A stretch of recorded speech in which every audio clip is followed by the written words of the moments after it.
They fined me $1,100 for a machine they said was keeping the neighborhood awake. But the funny thing was, nobody could actually prove they had ever heard it, and by the time the truth came out, the people who accused me were the ones scrambling to explain why their own equipment was louder than mine. I live in a quiet little neighborhood outside Richmond, Virginia, the kind of place where people wave when they drive past, where you know which house has the best Christmas lights and which neighbor always forgets to bring their trash cans back in. My wife, Emily, and I bought our brick home 8 years ago because we wanted peace, not luxury, not some giant mansion, just a simple place where we could slow down a little. Last year, our old heating system finally gave out, and after a lot of research, we decided to install a new Lennox heat pump.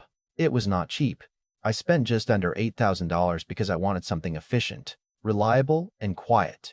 I even worked with the installer to make sure everything followed the local codes and the HOA guidelines. The unit sat behind a cedar privacy fence on the side of the house, hidden from view, and honestly, half the time I forgot it was even there. It was one of those purchases you make hoping nobody notices, because that usually means everything is working exactly the way it should. But one Tuesday morning, I walked outside with my coffee and found a bright yellow envelope stuck to my front door. I knew immediately it was from the neighborhood association because HOA letters always had a certain look, that official tone that somehow made a simple piece of paper feel like a court summons. I opened it expecting maybe a reminder about trash cans or a landscaping notice. Instead, I saw bold letters at the top. Violation. Notice. Excessive mechanical noise. I actually laughed, not because it was funny, but because I thought there had to be some mistake. The letter claimed that multiple residents had complained about noise coming from my property and that I was being fined $1,100. It also warned that additional daily penalties could follow if the issue was not corrected. I stood there in my driveway, coffee in one hand, that ridiculous letter in the other, staring at my heat pump like it had secretly transformed into a jet engine overnight. I walked over to it. I listened. Nothing. Just a soft hum, the kind of sound you would expect from any modern appliance. I remember thinking, seriously? This is what we're fighting about now? But as I kept reading, the joke disappeared. The problem was not the money. The problem was that they were accusing me of breaking a rule without showing me a single piece of evidence. No measurements, no inspection, no technician, just complaints. I emailed the HOA board that afternoon and asked a simple question.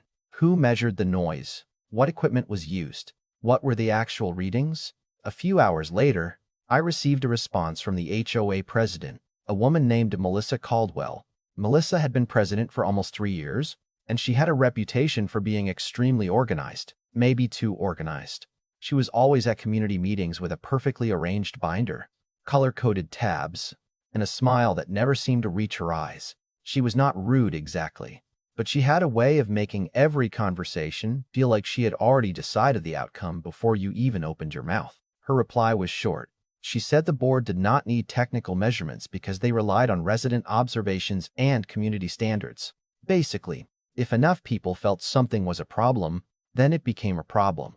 I read that sentence 3 times because I honestly could not believe it. Imagine getting a speeding ticket because your neighbors thought you were driving too fast, but nobody ever looked at your speedometer. That was basically what they were doing. They were replacing facts with feelings. I could have argued. I could have gone to the next HOA meeting and complained, but something told me that would get me nowhere.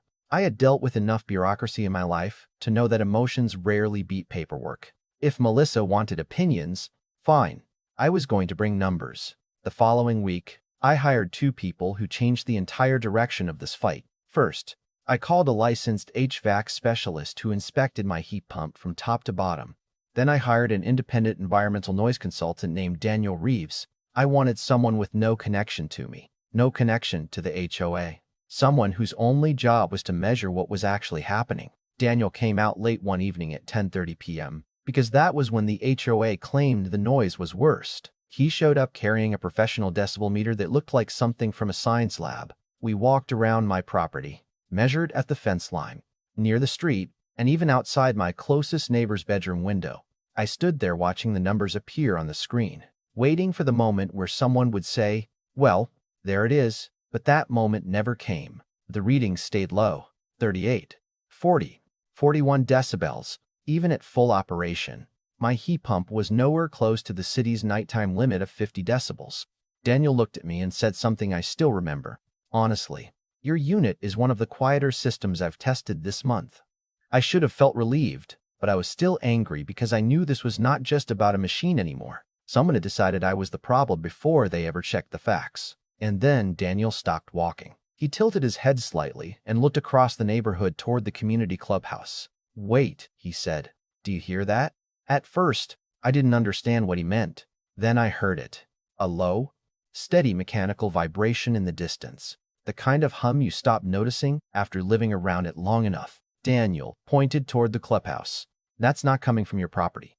He packed up his equipment and walked toward the source. And within minutes, the entire story I thought I was fighting suddenly changed. Because the noise they blamed on me was coming from somewhere else entirely. And what happened next was the moment the HOA realized they had picked the wrong homeowner to accuse. I remember standing there in the dark with Daniel, looking across the green belt toward the clubhouse, and feeling something I'd not felt since receiving that yellow envelope on my door: relief. Not because the problem was solved, but because, for the first time, I knew I was not crazy.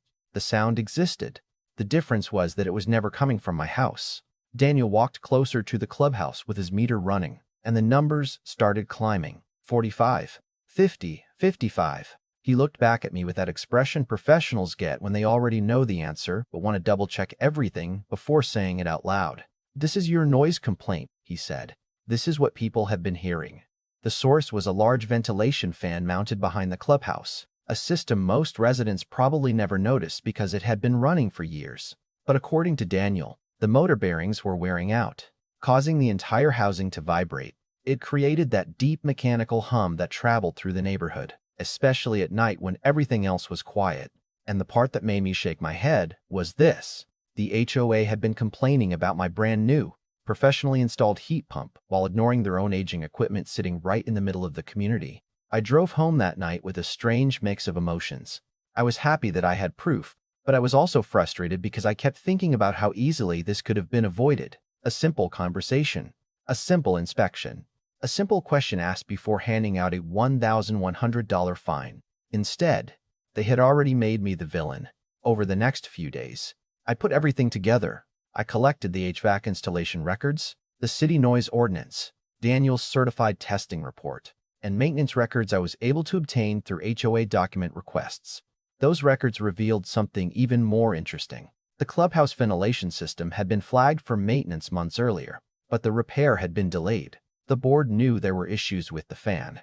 They just had not connected it to the complaints, or maybe they had not wanted to. I honestly still do not know which answer is worse.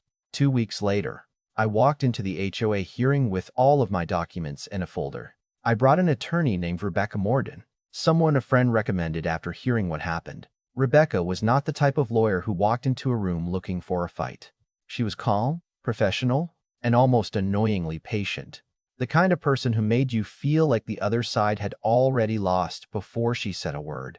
The meeting was held in the clubhouse, which was almost ironic considering what we were about to discuss. About 20 residents were sitting around folding tables. Some looked curious. Some looked uncomfortable. A few avoided eye contact with me completely, probably because they had signed the original complaint. Melissa Caldwell sat at the front of the room with her usual binder in front of her. Red tabs, perfect handwriting, everything organized like she was preparing for a television interview. She looked at me and smiled politely.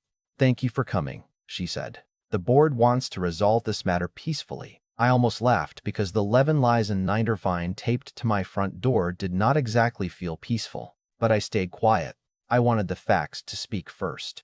Melissa began explaining that several homeowners had reported excessive noise from my property and that the board had a responsibility to protect the community's quality of life. She talked about standards, expectations, and resident concerns. All the words sounded reasonable if you did not know what was missing: evidence. When she finished, Rebecca opened her folder.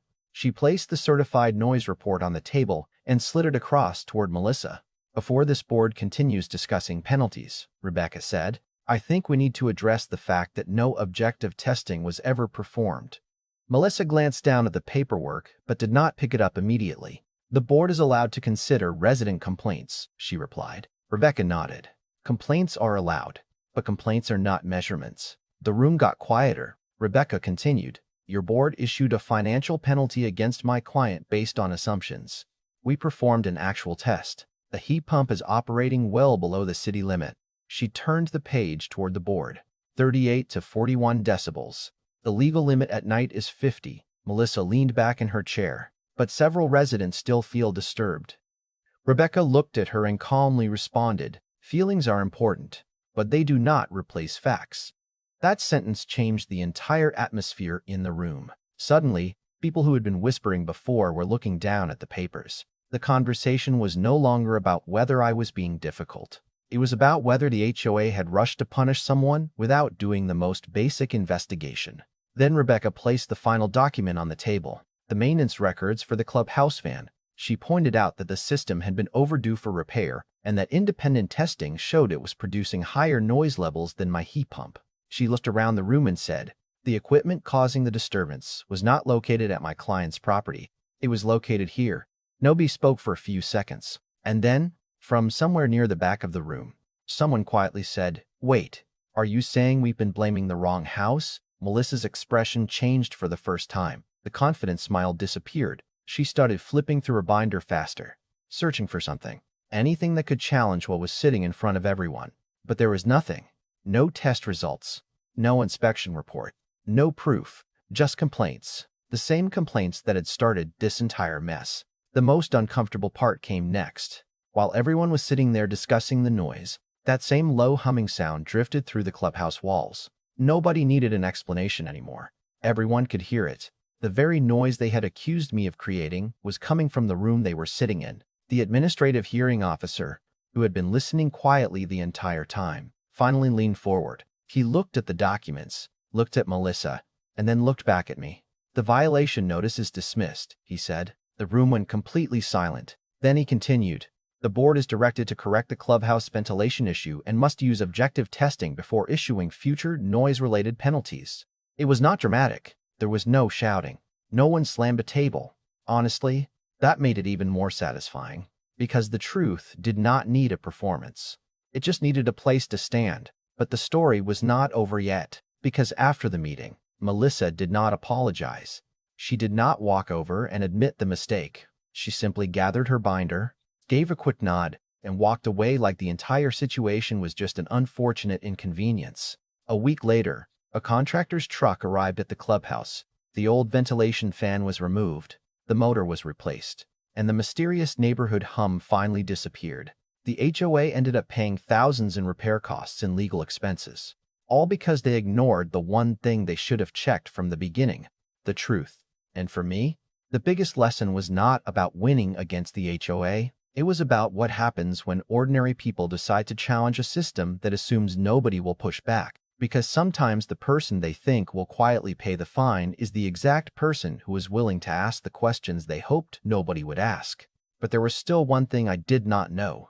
What would happen when the neighborhood found out who was really responsible for the noise, and whether Melissa Caldwell would actually take responsibility for the mistake she created. After the hearing ended, I thought the hardest part was over, but honestly, that was when the situation became even more interesting, because winning the argument was one thing.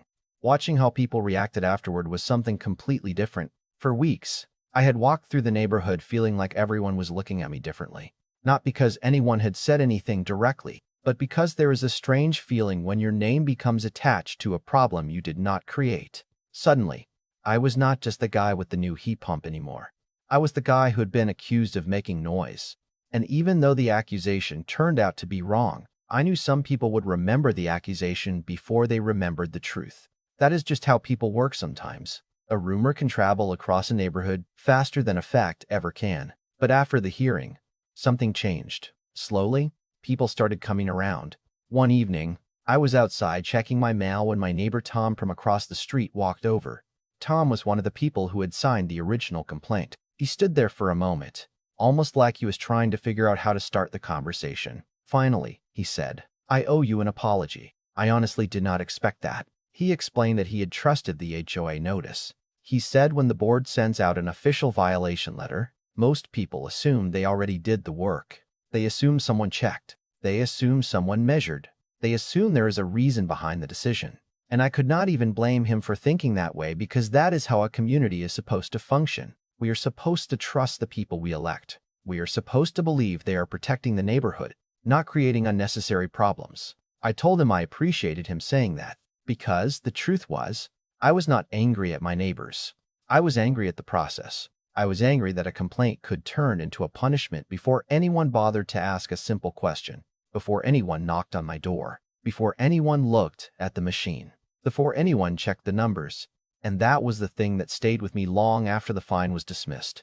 The $1,100 was never the biggest issue. Money can be replaced. What bothered me was the idea that an ordinary person could suddenly become guilty because enough people believed a story before looking for the truth. A few weeks later, the HOA sent out a community update about the clubhouse ventilation repair. The message was carefully worded, almost like it had been reviewed by a lawyer before being sent. It explained that the ventilation system had been repaired and that the noise issue had been resolved. But there was one thing missing. There was no apology. No acknowledgement that they had fined the wrong homeowner. No explanation for why they never performed an actual noise test before issuing the violation. It was written in a way that closed the situation without anyone having to admit they were wrong.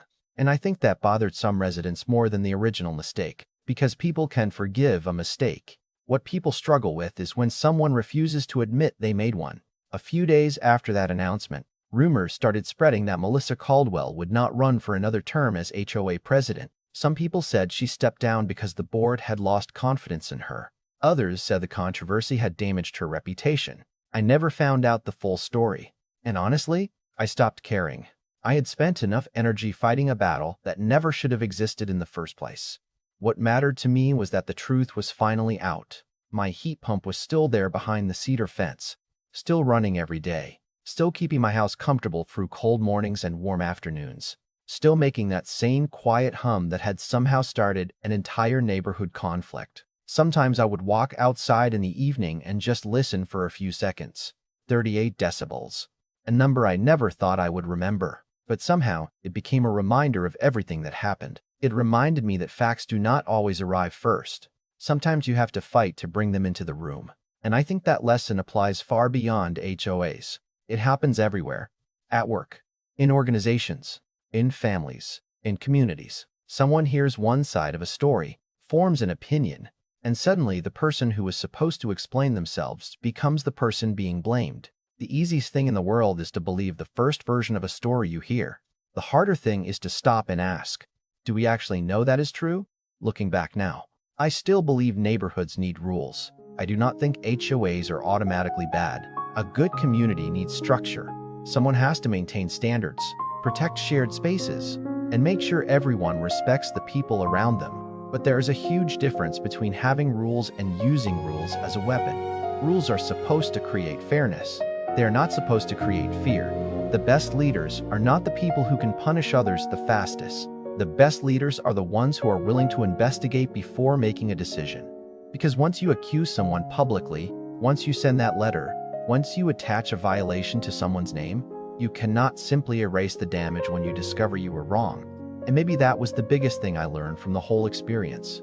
I did not win because I was louder than the HOA. I did not win because I had more power than they did. I won because I had patience, evidence, and the willingness to ask questions when everyone else was already convinced they had the answer. The irony still makes me laugh sometimes. The HOA spent weeks telling everyone that my house was the source of the noise problem. They created meetings, paperwork, complaints, an $1,100 fine because they thought they had found the problem. But in the end, the loudest thing in the neighborhood was not my heat pump. It was the mistake they made when they stopped looking for facts. So now I want to ask you something. If you were in my position, what would you have done? Would you have paid the fine just to avoid conflict? Or would you have fought back and demanded proof? Do you think the HOA made an honest mistake? Or do you think they should have been held more accountable for punishing someone without evidence? Let me know your thoughts in the comments because these situations always reveal something interesting about how we see fairness, authority, and responsibility. And if you have ever dealt with a situation where someone judged you before knowing the truth, share your story too. Sometimes the most important victories are not the ones where someone loses. They are the moments when the facts finally get a chance to speak.